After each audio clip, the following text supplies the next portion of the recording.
Salut les amis, j'espère que vous allez bien. Alors, nous nous retrouvons aujourd'hui pour parler d'un film iranien, à savoir Le goût de la cerise, donc réalisé par Abbas Kiarostami, Palme d'Or au Festival de Cannes en 1997, donc 1997, ex aequo d'ailleurs avec l'Anguille de Shohei Imamura. Alors, dans les rôles principaux, nous retrouvons Homayoun Ershadi, Adol Rahman Bagheri ou encore Safar Ali Moradi. Le résumé en quelques mots, c'est l'histoire d'un homme d'une cinquantaine d'années qui cherche quelqu'un qui aurait besoin d'argent pour effectuer une mission assez spéciale. Et donc, au cours de sa quête, il rencontre donc dans la banlieue de Téhéran un soldat, un étudiant en théologie et un gardien de musée qui vit à la limite de la marginalité. Et chacun va réagir à la proposition de cet homme de 50 ans de façon différente. Alors pourquoi est-ce que j'ai eu envie de voir et ensuite de vous parler de ce film? Eh bien parce que Abbas Kiarostami fait partie de ces grands cinéastes dont je ne connais pas encore très bien la filmographie. Alors je ne vous cache pas que Le goût de la cerise est le premier film que je vois de ce réalisateur. Tout simplement parce que voilà, la vie d'un cinéphile fait qu'on n'a pas toujours le temps de se consacrer comme on le voudrait à la filmographie de grands auteurs. Et je me suis dit que voilà, c'était le moment, c'était l'instant, et donc quoi de mieux que de commencer donc par ce film qui, comme je l'ai dit, hein, bénéficie d'une aura assez prestigieuse, hein, Palme d'Or à Cannes, mais qui a quand même défrayé la chronique en son temps, je vais y revenir d'ailleurs, et qui à l'heure actuelle suscite toujours des réactions un peu partagées, quoi. C'est vraiment soit on adore, soit on déteste. Et mais voilà, je vais développer, vous allez voir que c'est un film ô combien particulier, mais surtout terriblement intéressant. Donc, voilà, en gros, je vais y aller tout de suite. Qu'est-ce que j'ai pensé de ce film? Eh bien, c'est un film que j'ai vraiment beaucoup aimé. Voilà, je vais le dire tout de suite. J'ai envie de dire objectivement parlant, c'est un très bon film. Au niveau de la réalisation, là, j'étais déjà au courant que Abbas Kiarostami filmait des paysages iraniens d'une beauté à couper le souffle, et c'est vraiment le cas ici, hein. Vous avez littéralement des panoramiques horizontaux comme ça de paysages rocheux ou montagneux de l'Iran. Parce que voilà, c'est un film iranien, hein, je le répète. Ici, on est en plein été, hein, je veux dire vraiment.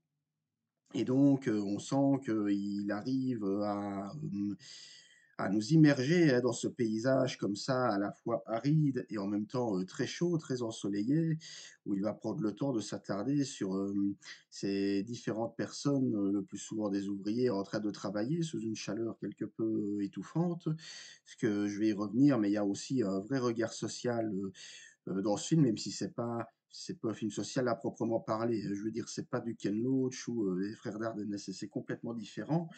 Mais là, voilà. Il faut savoir aussi que le film a été tourné avec des comédiens amateurs, voilà.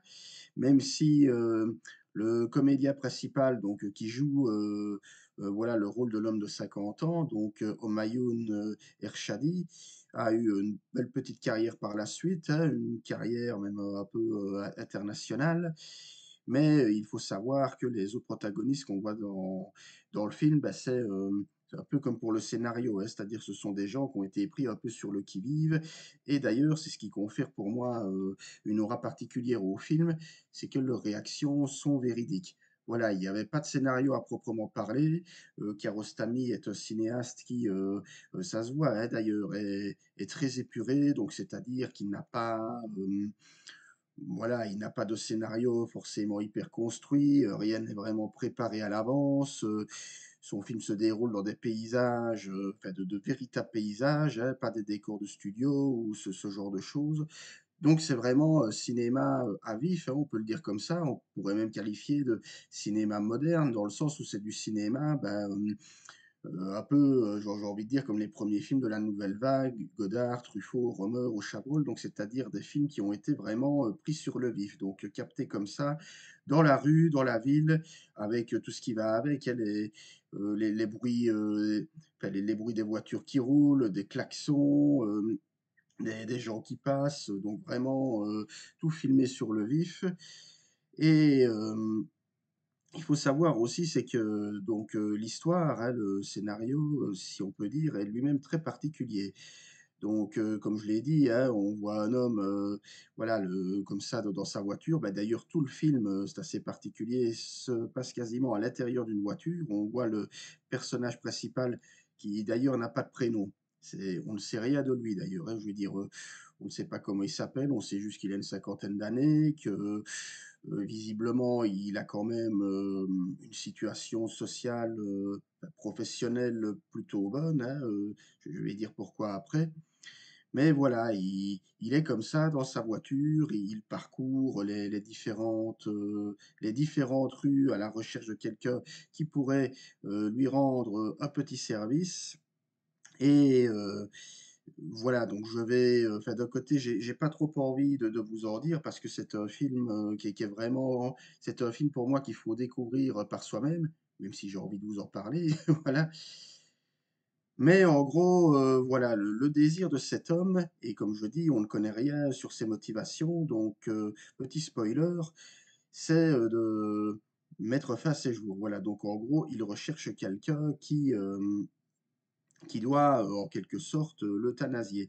Enfin, je veux dire l'euthanasier, mais de manière particulière. En fait, le plan, si vous voulez, c'est, qu'il aille, enfin, je veux dire dans un trou et qu'il demande à la personne de, enfin, je veux dire de l'ensabler, donc je vais dire jusqu'à ce qu'il ne se relève pas du trou. Donc en gros, il veut mourir, c'est ça son plan. Et alors il dit à la personne: «Si jamais vous voyez que je respire encore ou que je bouge, à ce moment-là, vous me sauvez la vie». Alors dit comme ça paraît très glauque, très bizarre, mais rassurez-vous, il n'en est rien, c'est pas du tout un film glauque, c'est pas du tout un film violent, voilà, c'est au contraire, c'est un film justement, qui, questionne sur, bah, sur le sens de la vie en quelque sorte et le fait qu'il n'y ait pas de parti pris, qu'on ne sache absolument rien sur son personnage. On ne connaît pas son métier, son prénom, on ne sait pas s'il vit seul, s'il a une famille et cetera. Déjà, beh, ça permet de faciliter, l'immersion au spectateur c'est d'ailleurs ça qui a apparemment séduit, le jury de Cannes, de l'année 87 et heu et donc c'est vraiment un film sur, voilà, qui questionne un petit peu sur, au fond, pourquoi vivons-nous? Pourquoi est-ce que, au fond, nous devons faire, ce que nous faisons dans la vie? Donc c'est-à-dire, nous lever, travailler et cetera et justement au fil de ces différentes rencontres, bah, il y en a une qui est particulièrement touchante, qui est celle, comme ça hem, enfin qui est la quatrième rencontre, hein, celle du vieux gardien de musée comme ça qui fait un peu office de vieux sage, qui va lui expliquer que lui aussi à un moment donné, il a voulu en finir avec la vie, mais que finalement c'est le goût, d'où le sens du titre, hein, je veux dire le goût de la cerise, même si lui c'est pas vraiment une cerise, c'est plutôt, une meringue qui va littéralement lui redonner goût à la vie, qui l'a convaincu de ne pas se suicider. Et en gros, c'est ça donc, c'est, quel est le sens de l'existence? Où allons-nous? Que faisons-nous? Donc autant de questions philosophiques qui vraiment sont filmées, je le redis, dans un cadre extrêmement radical. Tout a lieu vraiment dans une voiture. D'ailleurs, un autre dispositif de mise en scène que je trouve intéressant, c'est, en fait, à la fin, enfin non, pas à la fin, qu'est-ce que je raconte? Heu, Quand on voit donc je vais dire le personnage et l'un de ses passagers en train de parler, bah, c'est-à-dire que vous voyez, la voiture, donc je vais dire en train de rouler et vous les entendez parler hors champ. Voilà. Donc vous voyez donc la voiture en train de dévaler, différents, paysages et puis vous entendez les 2 interlocuteurs en train de parler. Je trouve ça plutôt intéressant parce qu'encore une fois, ça permet de mêler, on peut dire, 3 points de vue, donc celui du chauffeur, celui de ses passagers et alors celui du spectateur qui forcément regarde le film et est à l'extérieur. Donc voilà, donc une astuce, que je trouve assez originale et même, assez pertinente parce qu'au fond le message du film de Kiarostami, c'est que, il est bon de vivre quelque part, que voilà, au fond, si on vit, ben, c'est bien pour quelque chose et que, il ne faudrait pas perdre de vue tout ce qui nous entoure, que ce soit, heu, bah, je vais dire les êtres humains, hein, j'allais dire les êtres sociaux, mais c'est tel quel, les fruits, enfin, je veux dire les petits moments de la vie. Donc, vraiment, tenir compte, de ce qui nous entoure en ce vaste monde.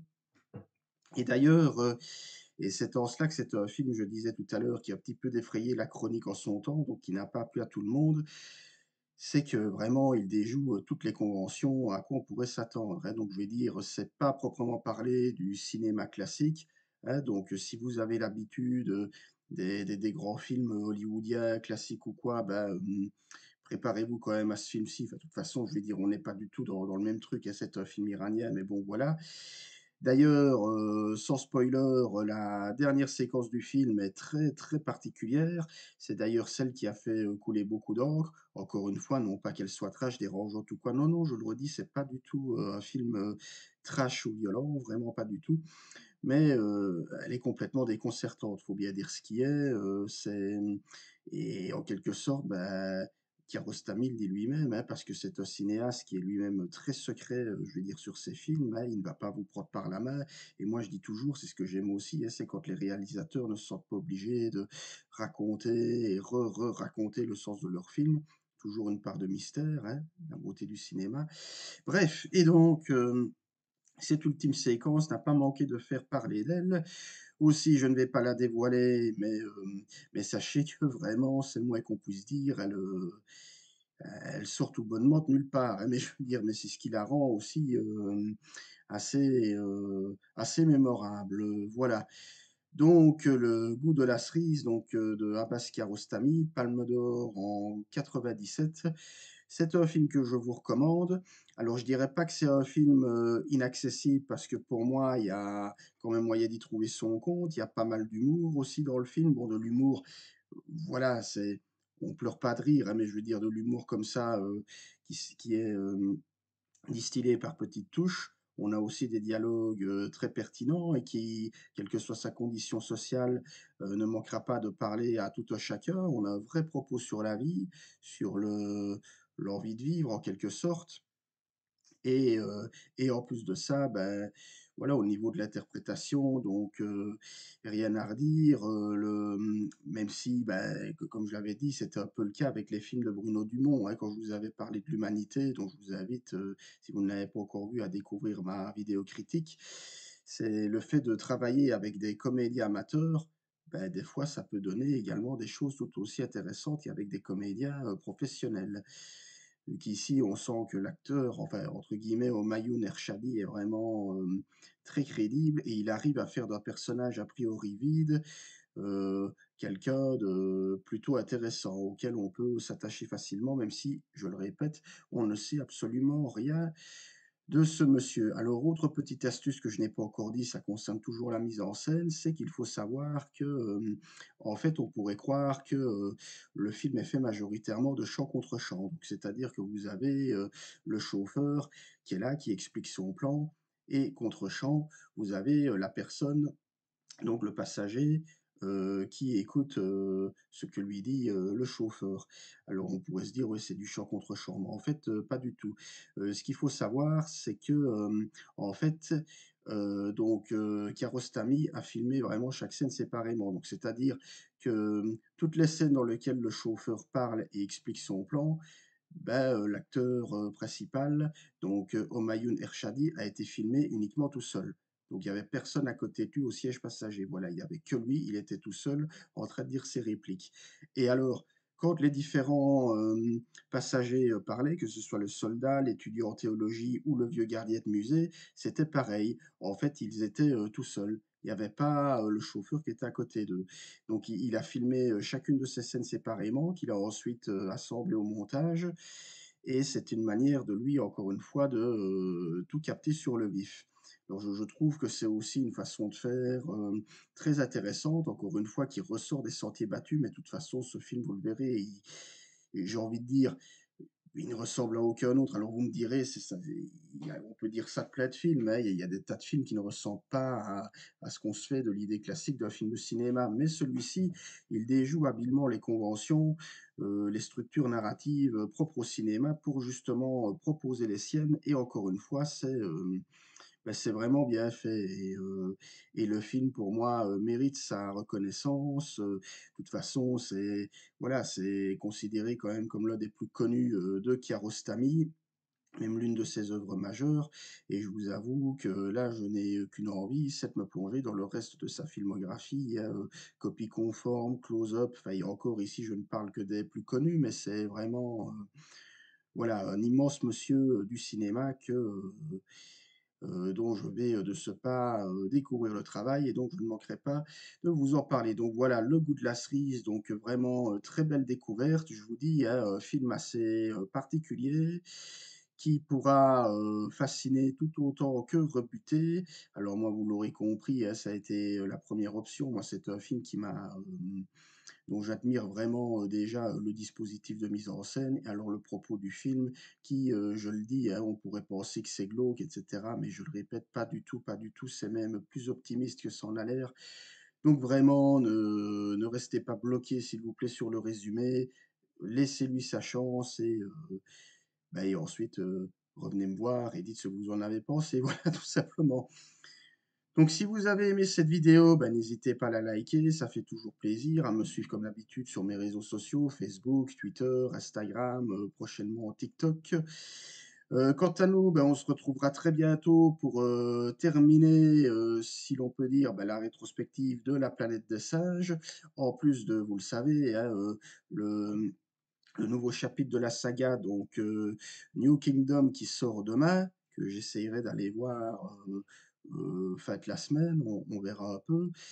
Et sinon, ben, on continuera un petit peu à parler des teen movies, hein, Greg Araki, Larry Clark, et très prochainement, comme je l'ai déjà dit, Félix Van Groeningen. Donc, il y a du pain sur la planche, mais c'est tant mieux. Quant à moi, ben, je n'ai plus qu'à vous souhaiter une bonne après-midi déjà et à très bientôt. Salut, salut.